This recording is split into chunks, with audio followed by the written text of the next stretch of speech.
మేము సామాన్లు వ్యాపారం చేస్తాము. ప్రతిరోజు వెళ్తే అదే మా కూటికి సరిపోతుంది.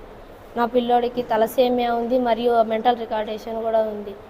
పిల్లోడికి సమస్యతో ఉన్నాను. ఏ పింఛను ఏ సహాయం నాకు అందడం లేదు. దయచేసి నాకు ఏదైనా సహాయం ఇవ్వాల్సిందిగా కోరుతున్నాను. ఈ పిల్లోడికి పింఛన్ ప్రతిసారి పెట్టిస్తున్నాను కానీ క్యాన్సల్ అవుతుంది. ఎన్నిసార్లు తిరిగినాను కానీ ఎన్ని హాస్పిటల్ తిరిగినాను కానీ నాకు నెలకు 10,000 దాకా ఖర్చు అవుతుంది. నేను ఇక్కడ ట్రీట్మెంట్ ఎక్కడ కావాలంటే ఇప్పుడు ప్రస్తుతానికి ఈ పిల్లోడికి చెన్నైలో ట్రీట్మెంట్ తీసుకుంటున్నాను. ఈ పిల్లోడు పుట్టినప్పటి నుంచి ఇలాగే ఉన్నాడు. కళ్ళు పచ్చగా ఉన్నాయి. యూరిన్ చేసిన ప్రతి ఒక్కటి ఏదో ఒక నెల రోజులకి ఇన్ఫెక్షన్ కానీ ఏ జబ్బుతో కానీ వస్తూనే ఉంది. దానికే నాకు ఎక్కువ ఖర్చు అవుతుంది సార్. దయచేసి నాకు ఏదైనా సహాయం చేయండి.